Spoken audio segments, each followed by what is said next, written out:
Hello. Welcome to the Cubist podcast, episode 98, PAX Unplugged recap.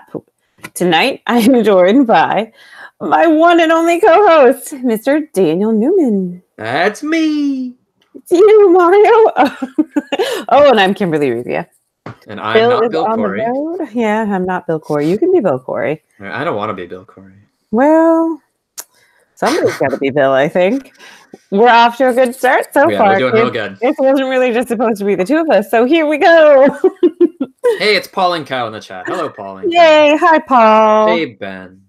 Hi, Ben. I'm not going to be able to keep up with this, but hi, everybody. Thanks for tuning in. Can. It's just the two of us, and we have an hour to feel. That's true. We'll just name everybody who says hi in the chat. Hi, Thomas. Hi, Adam.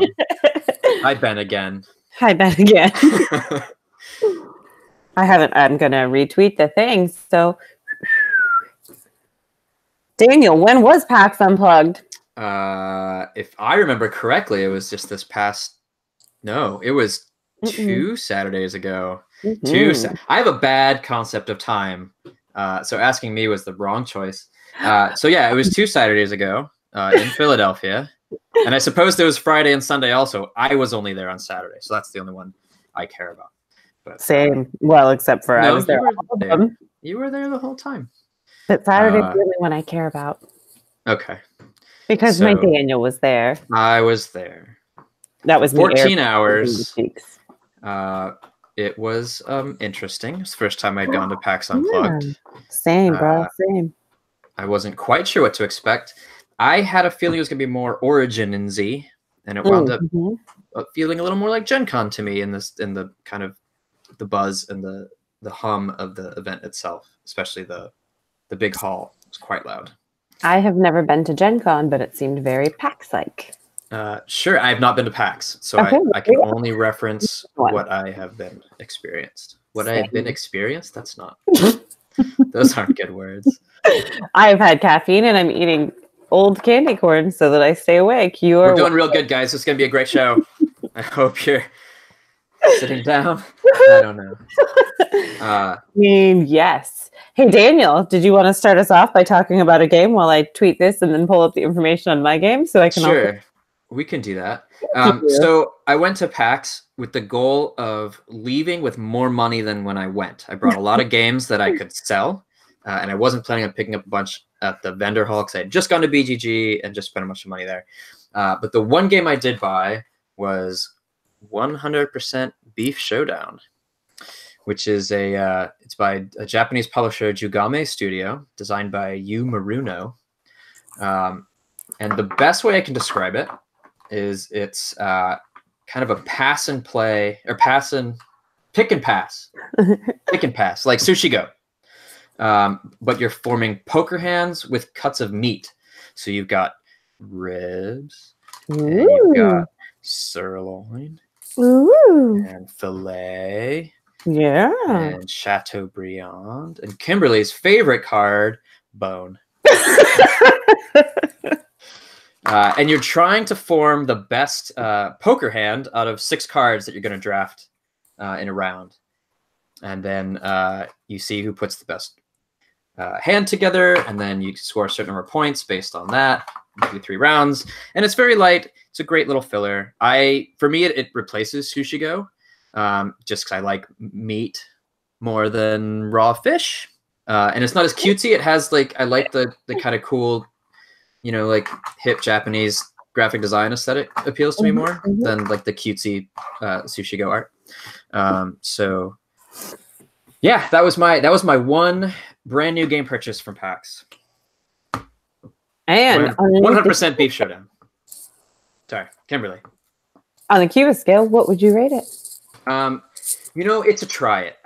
It is more expensive than the gameplay kind of demanded in terms of cost, but it's also an import. Like, you can't buy it anywhere. So I picked it up knowing I was paying a premium because it's imported and hard to get. So I would not tell everybody to run out and buy it, partly because it's hard to find, and it's also it's going to cost more than it's really worth. But I feel like I've gotten my money's worth out of it. I kept making people play it. Yeah, you played it a lot. We played a couple times at PAX. I taught it to Anne after I got home. So I'm happy with it. but I would definitely say it's a play it. I enjoyed it on the Cubist scale. But play it seems reasonable. Yeah. Okay, and at PAX, I was holding down the Pandasaurus booth some of the time and demoing Dinosaur Island. So I'll talk about that actually first. Good. I still have not played it yet, so I'm looking forward to this. Dinosaur Island is designed by Brian Lewis and Jonathan Gilmore. Artists are Kwanchai Moria, Peter Walken, and Anthony Walken. And published by Pandasaurus Games, obviously.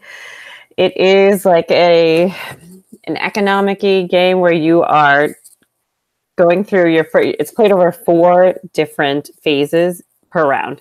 This is probably the best I will ever be able to speak to any game I describe on Cubist. You're welcome. In the first phase, you are like research scientists and you're gathering DNA or recipes, essentially, to make dinosaurs. And you can also increase your cold storage. But you have numbers 1, 2, and 3. And depending on what kind of dinosaur it is, some of them require your higher numbers to take them. Like your number 1 dinosaurs are all herbivores. And then their small carnivores you can use your 2 or your 3. And then large carnivores, you require your 3. So each person has a 1, 2, and a 3. And you go around in turn order until everybody's used them all. But the numbers also work as a multiplier. So if you take a die with DNA from the top and it's 2 wild DNA, and you use your 2, you get 4. So it's kind of a creative thing. And then you finish that. It's relatively quick. And then you move on to the next phase, which is the market. And in the market phase, you get to buy like upgrades, essentially things for your lab that will help. You can hire specialists and they will help. Your phase 3, which is played simultaneously on everybody's own player board. So you can build up your own board, which can make things like make it easier for you to create more dinosaurs, spend less, that kind of a thing. And then in phase 3 is the simultaneous worker placement on your own little board thing. You go through and you can make a dinosaur, you can refine DNA, you can get money, because money's really tight in this game, actually. That one's a tricky one. But what you're doing is you're building dinosaurs to create excitement and draw visitors to your park, right? You're making a dinosaur amusement park. Right. And each dinosaur you build has an excitement level, but it also has a threat level because they are dinosaurs. We're not talking kittens here. So you also have to have security, and your security level needs to be equal to or greater than your threat level, or your dinosaurs get loose, they go wild. And that's bad. I mean, generally, okay. A T-Rex on the loose. That could make a more exciting dinosaur park if they're just running around. But dinosaur park, but also then everybody dies. Not everybody, but 1 per threat level. Then you lose points for everybody who gets eaten. You don't want your patrons to get eaten. You don't want your patrons to get eaten because your patrons pay you to enter the park and they get victory points when they stay. Okay, fine. I know. And you also get, so there's in the 4th phase is when you bring the visitors to your park and it goes off of your excitement level. And there are 2 different colored meeples in a bag. There's the golden boys is what I call them, the golden ones. They're the ones who pay to get into the park and they score you victory points. And then there's the hooligans who are like bright pink ones. They jump over the fence, they cut the line, they're not for anything. And they're also fast and intelligent, so they outrun the dinosaurs. They're not even the ones who are going to get eaten. They're just there to cause trouble, essentially. Hooligans. Those hooligans. And then at the end of the 4th phase, you also assess the endgame goals because there are, at least in the short game, which is what I demoed, there are 3 endgame triggers, essentially. There are 3 goals, and 2 of the 3 need to be met to end the game. Okay. When you assess, and they're like a ton of different ones that they can be, but they can be like how many X kind of dinosaur in your park, how many dinosaur you have in your park total, how many attractions you have in your park, how many visitors, certain kinds of DNA. And you assess that, see if anybody's won. Multiple people can trigger it at the same time. But once one has been claimed, it can't be claimed again later. Overall, it's very good. It's very cute. Did you played probably the deluxe version with all the different dinosaur meeples, right? They didn't have one of the fancy ones? They didn't have the fancy one because well, you can't get it anymore, I guess, right? So there's no point in showing it off. Precisely. You couldn't get anything at our booth. We didn't have anything. Yeah, that was weird. That Pandasaurus had a booth at PAX, and they were selling no product. We were selling nothing. But look at my cute. So they're very cute. Are they supposed to ride them like that? That's the thing. Each patron can go. I mean, each dino amusement thing can have just one patron at it per dino. And people kept continually messing that up. So like midway through my teach the first day, I was like, you know what? Only one fits on the dino. And the second guy falls. So after that, they were riding dinos. That's awesome. You just made the game better. I'm surprised that didn't come through in development. I know. People were very excited about putting your meeples on dinos. Yeah, right? Yeah. So well, where does this fall on for you on the Cubist scale, Kimberly? On the Cubist scale. So it mixes a little bit of everything. You've got dice, but there are easy ways to negate the die rolls if they're just total crap. Not easy ways, but there are ways to plan around it. There's worker placement. There's a little bit of tile placement. And at the end of the game, it's whoever has the most points. And you score by dinosaurs and stuff.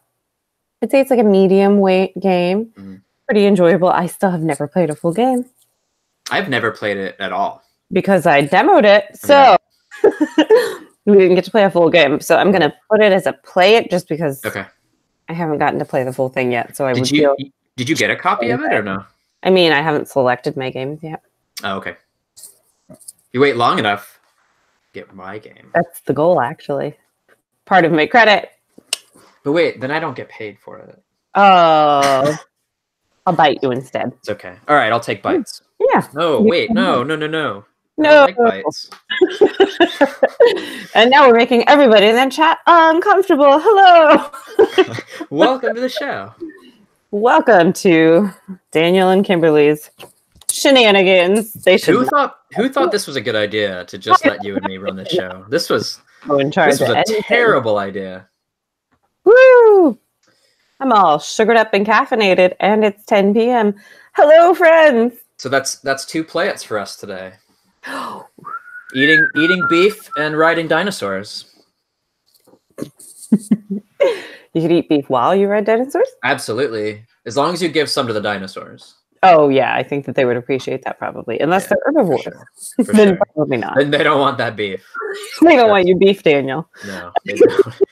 It's not after dark yet, Kimberly. Careful. Yes. This is definitely, they should let us do things. Okay. So, Daniel, back to PAX Unplugged. Woo! Our game's tied into PAX Unplugged, and it's true. Those are both from PAX Unplugged. Can we skip talking about PAX Unplugged? I would love to talk about BTG Con. I spent more time there for sure. We should probably cover PAX first. We should, I think. Yeah. Hi, Netters. Okay, so PAX. What was your favorite part about PAX, Daniel? Favorite part is tough. I liked seeing my people. That's my favorite part of just about every convention. But the only real reason I went, look, it's a 2-hour drive for me from Brooklyn to Philly. So going for a day was not that big a deal. Like I could just drive and park early and stay for the day and leave when I wanted. And it was nice. And I really just went because I knew there were going to be people there I could see, like Rob Rouse, who I actually ran into almost literally in the morning on Saturday. Hi, Rob. And he's now here in the chat because I told him he could come heckle since I did the same for him. But yeah, no, I mean, I go to cons for the people more than anything else. So that was my favorite part. What about you? People, definitely. It's definitely people. Yeah. It's always about people at conventions for me. Yeah. I'm not there to buy things. I don't really care about any of the vendor hall stuff usually, unless there's something unique that I really wanted to get. Like at BGG Con, I intended to buy Dice Fishing and forgot. And the lovely Gameosity crew sold me their copy at PAX Unplugged. They are good people. So now I have it. Yep. Woohoo! Yeah, that was one of my big finds from BGG, which if we want, we can talk about later. Yeah, exactly. BGG. The other thing I like to do at cons now is that's when I do my big game culls. So like I go through my collection right before, and a lot of the bigger conventions will do like a virtual flea market using BGG. Yeah. And you can list your games and people will buy them, and then you meet up with them and you sell them, and then you have more money than when you walked in, and that's the best thing. So I've been doing that at the last few shows, and I find that great because then I can buy new things and I have room for it. Because as you can see, this is all the space I have for games. That's it. Ooh, If it doesn't fit here, I can't fit anything else. So, what? You have holes now. I do. I have some space because I sold some things, and now I have more room to buy things. So you have 6 new things. I gotta play. I have like 30 games that I need to play first. Well, that seems reasonable. But I have space, and that's awesome. And I have more things ready to go at the next con, which will be Granite Game Summit. So I'm looking forward to. You knew some lovely organizer. If only. If only. So can we talk about the worst thing about PAX? Yes. Security. The stupid metal detectors. I was only there for one day, and I had to go through those metal detectors like 4 times, and it was anytime you leave to go eat or anything. Oh, it was the worst, and there was no food that was actually reasonable in the hall itself, so you had to leave. Terrible. Yeah, I had one of those fancy exhibitor badges, so it's basically like a fast pass. Yeah, I didn't. I know. So I had to wait in lines. Yep. But other than that, I thought PAX was cool. I would go back probably for one day again next year. I don't know that I would want to do the full thing. The hotels were super expensive from what I could tell. Yeah, I paid quite my crappy hotel. So like being able to just drive there and back in a day made it so much more affordable. I think I paid $30 for my ticket and $30 for parking. And that was like the extent of my con cost, and that was amazing. I would be in for doing it for a day. I don't have any desire to do it for the whole time again, I don't think. Yeah. Unless I have to work it, which odds are good that I will. So we'll see. I would have worked. I was thinking about going for longer, and I would have put in some time in the Unpub room. But it's just, if I was only going to be there for one day, it didn't make any sense. Yeah, that's true. Okay, so we've got some questions in the chat here about the security line in the mornings. Mornings was fine. No, well, I got there at 9 o'clock. You got there an hour before it opened, so then it was fine. For the like 9:40 crew, the lines wrapped the building. Oh, okay. I literally walked up and I was like, I have an exhibitor badge. Where do I go? And they were like, oh, over here. And then they thought I was running late. Not the case. I wasn't exhibiting till 2. Okay. But they didn't know that. And they just basically ran me past security. Like, well, I know I heard all sorts of stupid stories about the security. Yeah. Like there was one vendor showed up with like, he had a box knife because he had to set up his thing. And they're like, oh, you can't go through there with a knife. And he's like, well, you're not going to stop me. Yeah. I have to set up my booth. So he just went through. And they let him. It was a joke. Like there was one point where he was coming through security. They had me empty my pockets. And then I started to walk through the metal detector. He's like, you can just put your stuff back in your pockets. Before I walked through the metal detector. Yes. I was like, do you not understand how metal detectors work? Detectors work? This is literally why I had to remove the point of why we're doing this. So it was just like, yeah, it was annoying, but it was also dumb because they weren't actually checking bags that closely. Like there was no point. It was there for show. And it was irritating. Just slow people down. But I did show up. I showed up super early because I was nervous about getting a parking spot. I didn't want to walk really far away. So I showed up like an hour before they opened so I can get a good spot. And then there was like almost no line. It was really not bad at all. But then coming back for lunch was awful. Security was for show, I think. Yeah, completely. 100%. Security theater. Security theater. Daniel said that so many times. It was I was mad. Yeah, livid. Cranky. Yeah. And then we all went to lunch. That was after getting back from lunch was when I got all mad. And Daniel was the only one without a fancy badge. Yes, that's right. I went with a bunch of vendors to lunch because I'm smart. So they all went through, and it took me like 20 minutes to get through the line. Oh, but what was your favorite point before we went to lunch, Daniel? Where you remember how much you love me? Yes. When we were walking to lunch. That was probably it. Where you made us go 3 times as long through the thing. No? There's something else you're thinking of? Oh, I've forgotten already. You walked toward the street. Huh? You walked toward the street, and I mommed the hell out of you. Yeah. We tried to cross the street. I live in New York. I know how to cross the street. I start walking. Kimberly grabs my backpack and goes, "There's a street." So that was great. He felt loved. That's the key thing, guys. Good night, Netters. Love you. Come back later when we're swearing. Oh, we're gonna be swearing. Have I not sworn yet? I mean, We've said small words. All right. But later I say all the words. Yeah. Let's see. So there was that. That was problematic at PAX. Mm-hmm. My problematic thing was the lack of finding a quiet table in any of the intended places. Yeah. I mean, it was pretty much impossible to find a table once the exhibitor hall closes, unless you've camped one before they do. Yeah.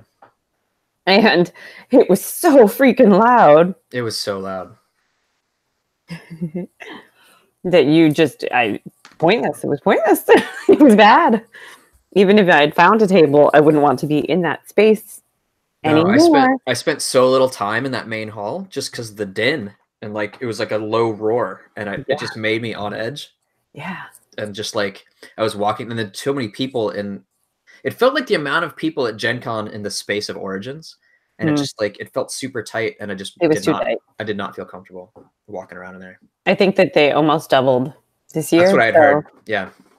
That would be Saturday why. was probably the busiest day, right? Oh, of course. Yeah. So Sunday I was like, where's everybody? Children everywhere. No, it was so family day. And I forgot it was family day, and we're in the booth at 10 a.m. and I was like, why are there babies everywhere? Yeah. Oh, family day, discount tickets. Yeah. It showed people really brought lots of children. Yeah. And I got to yell at somebody who was streaming a video and intentionally, who's clearly trying to do the whole like kids say the darndest things and talk to people's kids. But that's not. But filming and when their parents were otherwise occupied. No, that's not okay. So I went over and I was like, no, you're being a creep. And I'm going to get security. I understand that you have a camera crew and people seem to know who you are. You're being creepy. You're literally waiting until people's parents are like the other way around and then really quick asking kids questions and running away. And no, you need to ask permission from their parents. Yeah, you can't just film a 4-year-old answering a question. That's not okay. That's creepy. But yeah, I complained and somebody else dealt with it too. I was like, Yeah. You're making me uncomfortable. So there's some questions in the chat about, well, first, what time does swearing start? Oh, 11. So you got some time, Rob. If you need to go get some more ice, that's when the butt talk starts, Rob. And then he asked for us to talk about food. Okay. So I didn't actually eat much. I was only there for the day. But I did go over to that Reading Market. Yeah. And I got a cheesesteak from some place that had a nice sign. I don't remember which one it was. And it didn't make you feel good, though. No, my stomach was upset the rest of the day. So that was not good. It tasted really good, though. That's the key thing. Really, at the end of the day. What did I eat? If it's going to make you ill, at least it tasted good first. Oh, and then I did go on a field trip to some cool place that I also don't remember the name of. It was pizza. And I got pizza. It was in West Philly somewhere. We took like an Uber for like 15 minutes. That's not bad. And it was it was a cool place. I wish I could remember the name of it. I don't know. I can try to find it, but it's not that important. It was good. So basically, the food situation is there's Reading Market, which is very similar to North Market at Origins. It reminded me a lot of that. Yeah, it's like one of those indoor food stalls, chaos, and 8 million people. It was a lot busier than North Market, I think. Yeah, but Philly versus Ohio. It felt smaller too. It's pretty small. There's a lot of options, but it's pretty small. I have celiac, so if anybody doesn't know that, I can't have gluten, which can make conventions a real pain. Sometimes, like at BGG, there's literally one salad I can eat. Yay! I had a lot of food choices, at least, so that was nice. It was so busy, so loud, though, that I didn't love going there, but I did have. It was overwhelming. Yeah. So I found the name of the place. I believe it was Dock Street Brewery. Oh. And one of the things they have on their menu is trio fries, which is white potatoes, sweet potatoes, and leeks. Oh, that sounds amazing. All fried together, which is crazy. But the pizza was really good. Leeks are good. So yeah, that was the place we went, and it was cool. We went to places not at Reading Market too, but we were also there for a while. Last time we got really good gelato. Oh, I wish I'd gotten some gelato. I heard there was good gelato. I think James, Nathan, and 9 both had really dark chocolate. You would have been happy. Oh yeah, I would have. Now I'm sad. Mm-hmm. I'm sad that I missed the dark chocolate gelato. I'm sorry. I had sage and pineapple, like as one flavor, and it was amazing. I will trust you. So good. I know you wouldn't like it. No, that does not sound like a Daniel flavor. It does not. All right, what are some other positives about PAX, other than our people? I mean, there were some vendors there that I hadn't seen at other conventions, which was cool. Like Jordan Draper and Lay Waste Games. Yeah. That was super cool. I did not expect, because I'd heard that, you know, a lot of vendors had trouble last year because PAX is a unique situation in that it's a lot of newer gamers. It's not like a lot of hardcore gamers. So what was selling was different than expected last year. Right. But then I was kind of surprised to see like these smaller publishers show up, kind of unique games. So that was cool. What else was good? Mention the people. People are always. Do you have another positive from PAX? I mean, overall, it seemed like it was fairly well run for the size show it is. The enforcers seem to genuinely know what they were doing. So they're like the crew who work for PAX and they walk around. But you can actually ask them questions and they'll know things, which is not always the case at a large convention. And they tended to have a good sense of humor about their job as well. They did. They weren't, I mean, I've been to conventions where the people who are doing that job are just, they're completely humorless and they're not going to take your BS and like. We're looking at you, Origins, yes. Yeah. Well, Gen Con too. Like Gen Con hardcore. And I understand there's a lot of people, like they have a job to do. Yeah, it's a lot. It's overwhelming. It can be scary, I'm sure. But the folks at PAX at least seem to have like, you know. No, it was really well done. It was well orchestrated. We hid in the two breakout places that I spent time in. I enjoyed the classic cardboard, where they had TV in the back just running classic game commercials. So like, and they varied from decades, but it was like 90s, 80s, 70s, just insane commercials for games that you're like, but why though? But like, how was that a thing? I don't quite understand. But there were also a lot of commercials running that I was like, why is this game not in this room, this classic cardboard room? Because now I want to play that game. Yeah. It's not available, and that makes me sad. But they had a lot of like classic games. They had like checkers, Monopoly, Chutes and Ladders, but they also had some older, really weird stuff. Things. Yeah, like I played that Up and Over. Yep. Which I was going to see if there's a Board Game Geek listing of it. But there is, because I think we looked it up. Yeah, we looked it up to find out when it was published. Oh yeah, that's right. Who did that? I don't even remember who that was. So I think that room might have been at least partially sponsored by this game store Tiki Tiki. Yeah, by Tiki Tiki. Yeah. So that's where I used to go to sell my games. I know. I would drive to the aquarium in Camden, New Jersey, which is just over the water from Philadelphia. And we'd go to the aquarium and then I'd stop at the game store and that's where I would unload all my games, except they changed how much they were paying out, so it's just not worth it anymore. So like I'm pretty familiar. And Jason Tagmeyer, who runs Button Shy Games, used to have an office in that spot. So that's right. I would often run into him there, either by accident or on purpose. Okay, so I did find the listing. Yeah. For Up and Over. Yeah. Published in 1970. Right. Woohoo! No, everything is uncredited. Yep. There's no designer, publisher, or anything listed. Yeah. They didn't used to. They didn't used to do that. I know. It was all. But it's this amazing plastic circle, and I wish Keating had sent me the video.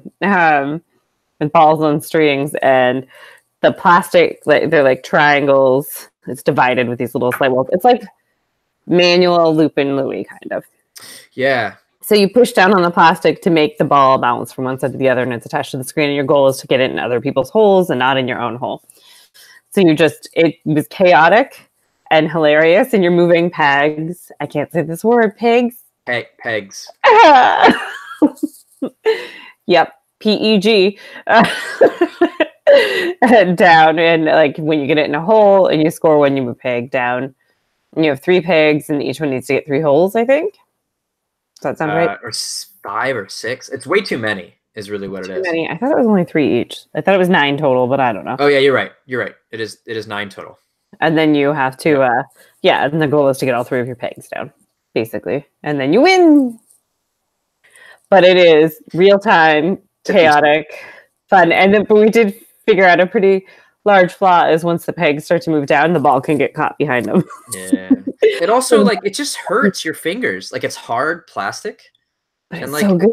After a while, it's like I had to stop playing because I was sore. But I giggled so much. There was a lot of giggling. There's a lot of room. A lot of room for innuendo, putting balls in holes, a lot of pegging. I forgot about the pegging. Yeah, great in a room with small children playing Uno. We scandalized everybody. But I look sweet, especially dressed as lamb chop reindeer. That's right. We also just basically co-opted that room. We took over. We weren't supposed to be playing other things. No, but we did. We did. Because we were entertaining. They liked us. Yeah. Yeah. So that was good. That was a nice quiet room. I also wound up playing games on the floor outside of the unpub room. And I played things in the pub. Oh, you're not supposed to play unpublished games. After a certain time. Well, maybe after a certain time. It's okay. After like 10 o'clock or something. Yes, after whatever the cutoff is. It's fine. Well, that's fine then. It was. I spent a little time in there showing off to a couple of people a game that I was working on. But yeah, I wasn't supposed to play in there, so we just kind of sat outside the room because it was an empty floor and it was quiet. So we wound up playing 100% Beef Showdown, and we played one round of Gorus Maximus before we all decided that we didn't want to play any more of that. Something else. I feel like there was some other small game we played, but I have forgotten. Probably, and I don't know. Yeah, I mean, I went into the unpub room and hung out mostly. I checked out other people's games, but I did play a small game at the back table, but it was after the okay time. Okay, what game was that? I don't even remember now. That must have been good. Yeah. Okay. Somebody else's little card game. Okay. Wasn't amazing. We played a bunch of imported weird stuff, though, with James Nathan and Rand and Classic Cardboard. Yeah. Oh, that was that game where you had to scan the Soviet Kitchen. The food. Yeah, Soviet Kitchen. It has an app, and it shows you a picture of food you're supposed to make, and it's a certain color, and you have these cards in your hand that are not food. It's like an old shoe or some sawdust, and all of those have their own color. And on the back of the cards, you have a toxicity level. It does what? And a toxicity level, not a color, a toxicity level. Right, a color and a toxicity level. And the back of the cards have a QR code, and you scan the QR code. Everybody has to contribute something, and we're trying to like make as close to that color combination between all of our cards, and to try to trick the poor Russians into eating this non-food. Yeah, it's a questionable theme for a game. It's kind of awful, but it was fun. Except it went on way too long, and it didn't change enough. So it was a really cool idea. I liked the kind of trying to mix the colors and get the colors close as possible, without poisoning people. We definitely poisoned some people. We did pretty good, but it wound up being a bit more tedious than I would have liked. I enjoyed it, but it was just it was very repetition. It was the same thing. Yeah. It was really fun at first. We were all like, oh, we were super into it at first. And amazing. And then we played like 7 rounds that were exactly the same. We're just making the same 4-ish colors. Didn't even change what the food was. It was always like sausage and slaw. Yeah. And like, give us something else to make. It's just a different color. So that was disappointing. But it was interesting. But that other game, there was that weird trick-taking game was super good. Bon. B-O-N. Boast or Nothing. There we go. That's it. Yeah. That's the name of the game. Impossible to find, weird Korean game that just has no distribution anywhere. Nope. Trick-taking. But I liked it a lot. Me and too. I would play that one again for sure. It was chaotic and fun. Yeah. And the art is freaking amazing. But like chaotic in a good way. Yeah. Not in like, it didn't feel just crappy the way that it wasn't some trick takers, which I might have already mentioned. Oh. So I think we should review another game. Uh-oh. I didn't prepare for this, Kimberly. Well, you're basically doing it now anyhow. I'm just reviewing games like crazy. So what else? Heaven and Ale. Anne and I just played like 5 times. We're reviewing a game. I was like, is that what? Didn't you tell me to? I thought you were going to talk about Goris because you were. Oh no! I already said I didn't like Goris. Okay. And then I mentioned that I didn't like Goris. Maybe I was just in the chat. Yeah, I didn't care for Goris Maximus. We played like 1 round, and I was like, I've seen enough. That's good. And you rate that on a Cubist scale a. Was it rhyme? It's buy it, play it, forget it, burn it. Yeah. I might burn it. Darn. I don't need that game to exist. Oh. I pretty much, if somebody's like, hey, do you want to play this game? And I would say I'd rather not play a game at all right now. Thank you. Oh, okay. I'm going to try to think of other games that I played specifically at PAX to review. Okay, yeah. We can stick with. Oh, I can look that up. I didn't play a ton. I was only there for 14 hours, so I didn't play a bunch of stuff. I know my favorite PAX story. This is what happens when Mr. Newman is your best friend. You go to the button shy booth where they owe him. I know this story. One on the mannequin. Proceeds to dismantle. No, hold on. Arms off. Hold on. Can I set this up correctly? Because you're making me look real bad. I went to the booth. Jason Tagmeyer said he was going to. He said he was going to give me a shirt. I've been begging him to get me a button shy shirt for a while. I do work for him on the side. I have been for a while, and he keeps forgetting to bring me a shirt. So he's like, "Yeah, I'll have a shirt at the booth. You come get it." I was like, "Okay." So I went by the booth. I was like, "Hey, you got my shirt?" And he's like, "Yeah, you can have. If there's a small over there, you can have one of those." I was like, "Okay." He's like, "Or the shirt on the mannequin, which is way cooler than the ones we're selling. It's also a small, and if you want to take it off the mannequin, you can." I agree. It was a better looking shirt. So if somebody says you can take a shirt off a mannequin, you take the shirt off the mannequin. Yeah. Right? Yeah, I mean, I feel like you're forgetting to mention how busy that little tiny booth was. There may have been paying customers in the booth that I had to ask to move. Yeah. But it was worth it. And we're standing there, and I'm talking. Now I have the shirt. And Daniel just goes, "Here, hold this," and hands me an arm. Oh yeah, the arms come off the mannequin.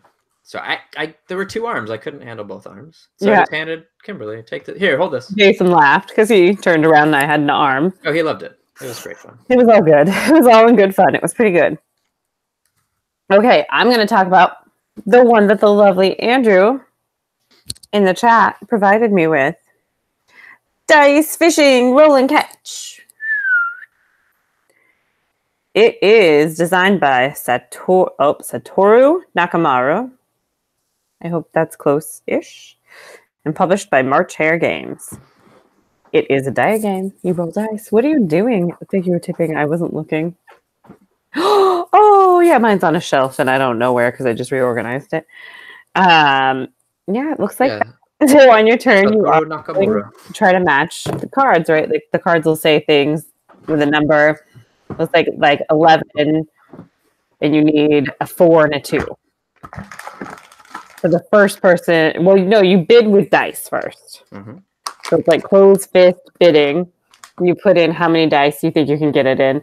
You have regular D6s, a D20, and a D10, right? Yep, 5 D6s, a D10, and a D20. In your color. And you put them in your hand so you can be like, I can get it in 1 die with this D20. Because they just need to be higher than 9 this time. And then if you bid only 1 die and other people bid 2, you get to go first. You get a shot at it. If you miss, you miss, and it goes to the next person. But you can also use the D10 and the D20 as reroll dice. So you essentially just roll it, and if it's an even number, you get 2 rerolls. If it's an odd number, you get 1. But then that die is spent and has to rest. And you just go through, and if nobody can hit the target, because some of them are pretty difficult to get, the ones with more hooks, because your hooks are your points. And if you underbid with dice, you're just not going to... You can have a round where people just don't get anything. You have 2 or 3 rounds in a row where people don't get anything. And then whoever gets the next one gets all of them. So you get the whole stack. So it can swing pretty quickly. It's ridiculous. It's a little bit chaotic. It's just that silly, like, filler, end of the night goodness. I knew I would like it. That's why I was going to buy it at BGG Con. I picked it up there. It's really good. I think it was an Opinionator Gamers thing. And I was like, oh, I'll like that. I should see if they have that because it's hard to find. And yeah, I enjoy it. It's fun. My kids will like it. Pack's nice and small. Yep. Good stuff. For me. Enjoyable. I think I played it 5 times at PAX Unplugged. So yeah, I played it a bunch because I played it a bunch at BGG, and then I came home and played it. Like I taught it to family. I brought it to Thanksgiving, and it actually went over really well. Only one person didn't like it, and that's because she caught 0 fish. Well, everybody else really enjoyed it. I guess if you catch 0 fish. I believe Rocco also caught 0 fish. Yeah, I believe that. Yeah, I felt wow. We've actually talked about almost every game I played at PAX already. We're efficient. The only one that we haven't talked about that I played was Tokyo Jutaku. Oh yeah, that was a good one. Yeah, so that's by Jordan Draper. Mm-hmm. I have it. Hold on, it's over here.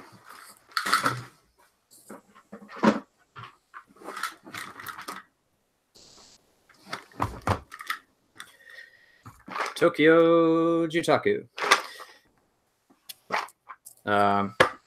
It is a little hard to explain. Mm-hmm. You have these, and this is the worst box to dump out because it's just full of stuff. Tiny little things. Like packed in there. But it's cool. It's got all these little weird shaped wooden pieces. You got a whole bunch of them, different shapes. And you've got these plot cards. So I can pull one of these out without making a huge mess. I don't think that's going to happen. Oh, boy. All right. So you've got things like this, right? And on the card, it tells you how many floors it has to be and how many pieces you have to use, right? And then you got a bold outline of the plot you're supposed to fill. And you have to, it's timed, or rather it's all kind of real time. It's the first person to finish their building. It says stop, and then everybody stops, and you see who's been able to build their thing. So you just start grabbing pieces, and you put them down, and there are rules about kind of adjacencies and stuff. And you're trying to complete your building with those requirements, in a certain amount of time. So it's kind of crazy and frenetic, and not everybody's cup of tea, but that's fine. It was fun. I enjoyed it. It was fun. I got it. Was I good at it? No. Yeah, that's okay. It's okay. Yeah. But that was So it's cool and it's small and it's portable and it comes with tons of little pieces, little wood cut, little laser cut wood pieces. So that was the only other game I played at PAX. I spent a lot of time just wandering around and running into people. We did wander at first, especially too, when you were doing your game transaction-y stuff. Yes, it took me some time to sell all those games that I brought with me and do all that stuff, all that business. You have to say hi to people. Yep. All that adds up. Oh, I know another common complaint. Which wasn't bad. About it was a relatively common complaint. It's not anything major, but it's the general layout of the exhibitors hall. Yeah. It doesn't break into like obvious aisles. No, they had these like interruptions where you had to jog around booths, and it was really annoying because you couldn't get anywhere very fast, and it was hard to remember what row things were in, and I did not like that at all. I imagine they did that on purpose. It's so that you stop and slow down and buy things, like look at things. I'm sure the numbering system for the aisles and the vendor booths is also damn near non-existent. Yeah, you could see it. You looked up, there were banners. There were banners, but they were only for the row. Right. And there's a lot per row. Like it needed a few more breakdowns. That's all. Yeah. Overall, though. It seemed intentionally obscuring, right? Like they didn't want you to be able to find everything you wanted to see right away because they wanted you to look at other things. It took me forever to find the Jordan Draper booth, and the lovely Ryan LaFlamme actually had to help me because I was like, I cannot find it. I just cannot. I often asked for a tour guide anytime I was trying to find anything. So Ben Beagle would run interference. He was great. That's great. Yeah. So he would ask, "Do you want Overwatch or what was the other? Or what? Security." Yeah. So he would either walk in front of you and clear a path, which I would often take advantage of, so I can like tweet on my phone while I'm walking. or he would walk behind you so he could see, because he's tall, so he could see ahead and kind of let you know what's coming up. Yep, he did this for me at BGG too. Yeah, that was pretty fun. Wonderful.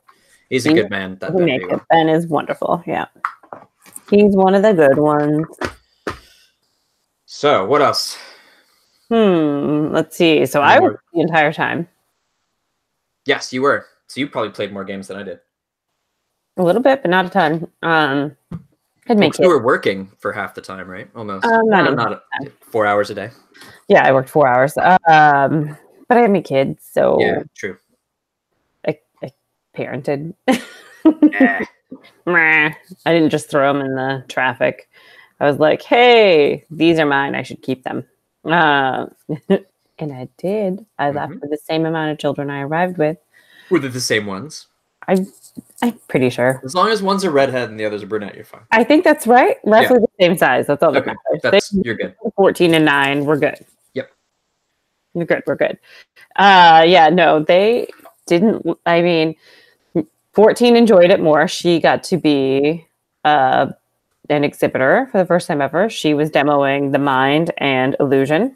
She was really good. She taught me the Illusion. Yeah. And I quite enjoyed it. She really enjoyed demoing too. Yeah, and I knew she would. I thought she's very much me in that way, that like having a booth as home base in chaos like that is pretty important. So I wasn't going to work a booth. And then I noticed that pretty much all of our friends needed booth help. All of them. Oh, wow. Like every publisher was short on booth staff. And I was like, okay, who could take Bubs and I? Because I think Arabella. Oop. Uh-oh. Oh, I used her name. I never use my kids' names. I think 14. It's a code name.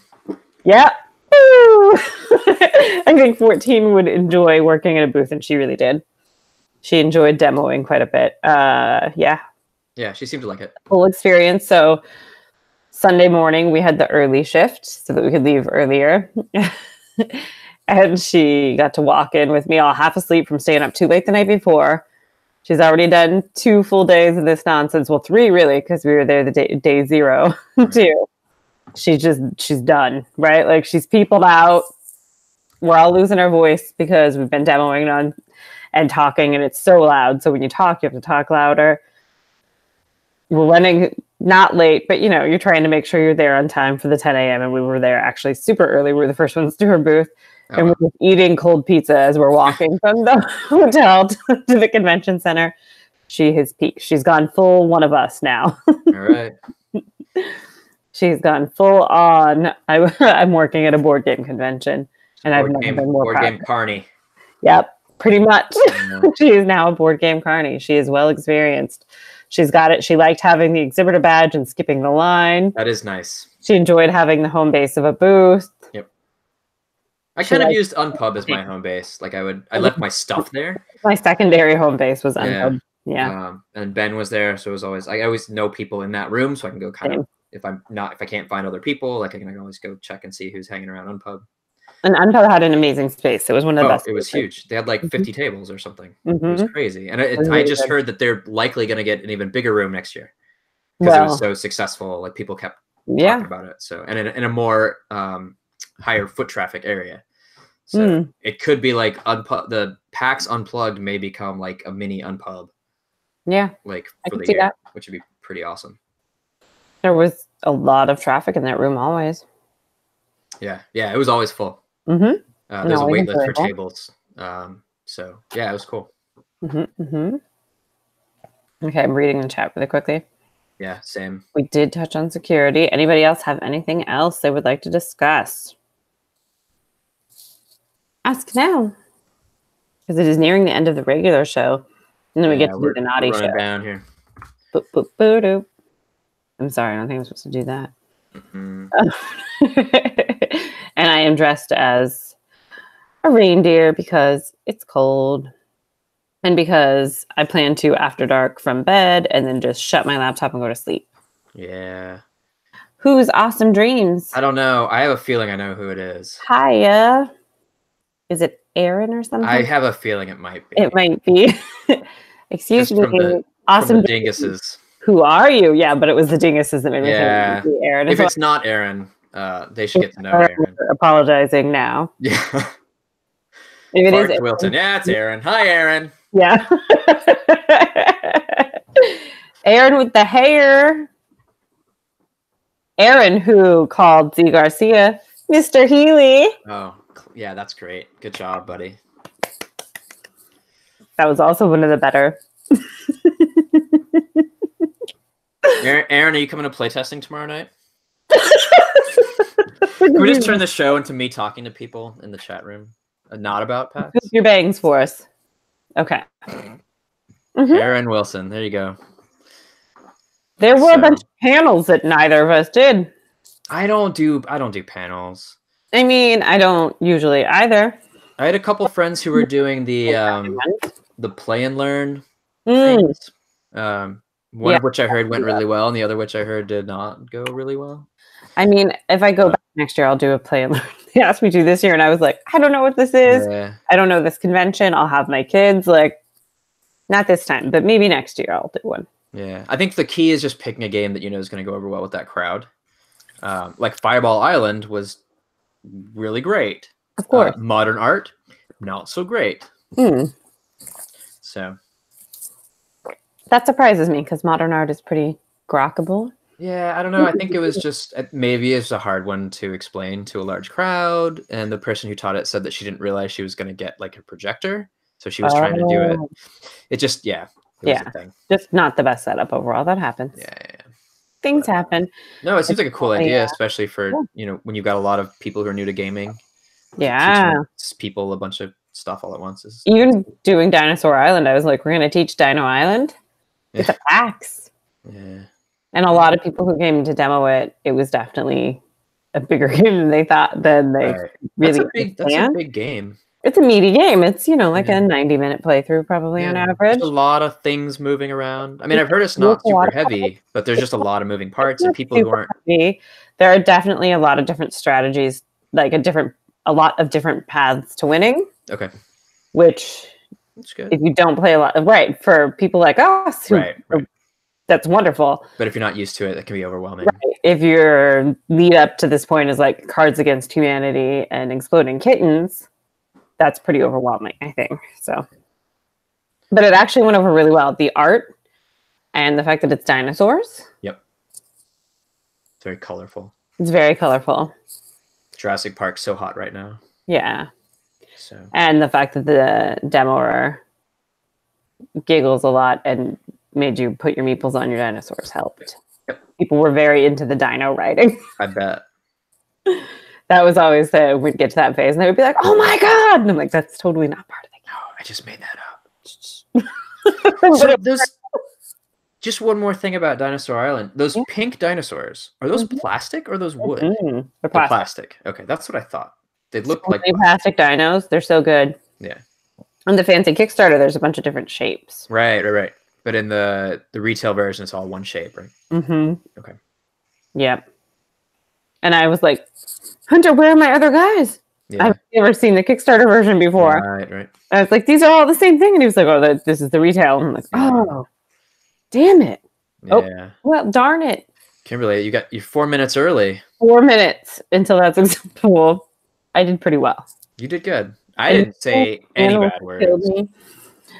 I balanced it out by dressing like this. It's fine. I already forgot what you said. It's okay. See, exactly. Nobody remembers. It's okay. Nobody attends your panel. What's that smell? Why putting live animals in board games isn't the best idea? I would attend that panel, Chad. No, you shouldn't. I've had a raccoon die in my ceiling. It's not a good smell. I just meant for support. Oh, yeah. Friends, well, I mean, Chad, would you be bringing the board games with the animals in them? Because that's not. I wouldn't assume so. No. Right? The retail version does not come with a slap bracelet. They should be paying me for how much I'm talking about the game. All right. That is a Kickstarter thing. Yeah. I was like, what? A lot of people who came to play it were awaiting their Kickstarter copy. So it was like, sure. They're still awaiting the Kickstarter? Next week. Because they all just got their shipping notifications. Oh, okay. So I think I was demoing. Yeah, actually, I demoed 6 times for every 4-hour slot each time because I tracked it. There were always 6. So That's roughly how long a solid playthrough demo runs. 40-ish minutes with the teach. But there was at least one person in every group who was waiting for their Kickstarter. Yeah. They were put a lot of crazy stuff in the Kickstarter box. Yeah. Hogs and all sorts of weird things that have nothing to do with the game at all. Super cute and kitschy, though. Yeah. Well, cool. We're just about at the hour. Woohoo! We did it, guys. We made it. Nobody died. You better sign back on in a minute for the After Dark. People are still in the chat. I'm really surprised that people stuck around. Thanks for not leaving. Thanks for supporting us on our chaotic. PAXU. Bill's not here. One person was there for one day. Yep. Great PAX coverage. Yeah, I think we were supposed to have a little bit more well-rounded PAX coverage, but we should have had more people too. Nobody died, but life happens. Yeah. So all right. I guess we'll be right back swearing. Yeah, yes. We'll be back talking about butts in a minute. Okay. Woo. All right. Thank you, everybody, for joining us on Cubist. Be right back. And in like 5 minutes, I just have to refill my water and go upstairs for Cubist After Dark. Oh, and we're proud members of Media, where we all bring something to the table. I remembered it. Daniel remembered. I'm not even a regular on the show. Media. Punchboard Media. Thank you. I could have made the dice roll sound too. Oh, wait, plug yourself. I'm on Twitter at DNLNWMN. That's my name without vowels. Like that in the chat. I don't really have much else to say. I've got a couple games coming out at Origins. That's exciting. Yeah, you do. That's exciting. Dead Man's Cabal. Yeah, Dead Man's Cabal. Remember they changed the name? Should be coming out at Origins, and another game that hasn't been announced yet. So keep an eye out for that one too. And that's all I got. Woo! And I am Kimberly Revia, also known as Bill Corey Jr. You can follow me at Wait, you would be Bill Corey Jr. Jr. I'd be Bill Corey Jr. Jr. Oh, I don't know. Is that like TC Petty the Third? Maybe. Am I Bill Corey the Third? I don't know. BCJ the Third. I don't know what's going on. You can follow me at KJ Revia on Twitter. I also am a co-founder of Granite Game Summit. Our next event is coming up March 8th through 10th, 2019. We also just announced Stumptown Game Summit. That's in Portland, right? 2019 in Portland, Oregon. Very exciting. Yay! And I can't remember that one's handle. I followed on Twitter. I think it's like Stumptown. I think it's GS. Hold on, I'll look it up. Hold on. Stall.